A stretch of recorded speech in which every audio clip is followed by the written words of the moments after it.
Tumatawid sa highway, ang tricycle na yan nang salpukin ng humaharurot na motorsiklo sa San Fabian, Pangasinan. Nagpagulong-gulong ang motorsiklo habang tumagilid ang tricycle. Isinugod sa ospital ang 4 na sakay ng tricycle at rider ng motorsiklo na pawang mga sugatan. Patawid galing sa gasolinahan ang pulang motorsiklo na yan sa Bantay, Ilocos Sur.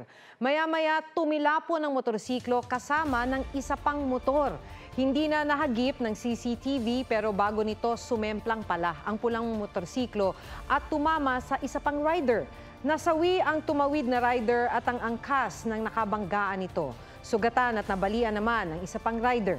Ayon sa mga pulis, hindi lumingon sa kanan at kaliwa ang rider bago tumawid. Ganyan kataas ang inabot ng maitim na usok mula sa nasusunog na commercial complex sa Numancia, Aklan. Mabilis na kumalat ang apoy sa mga establishmento gaya ng mga tindahan, furniture shops at auto repair shop. Umabot ng halos 2 oras bago ito naapula. Inaalam pa ang pinagmulan ng apoy.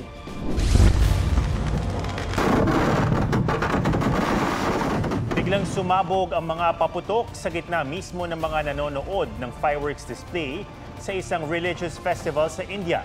Nagsitalunan ng mga tao sa tubig. 3 ang nasawi kabilang ang isang bata. Hindi bababa sa 25 ang nalapnos ng balat at isinugod sa ospital. Kritikal ang kondisyon ng ilan sa kanila.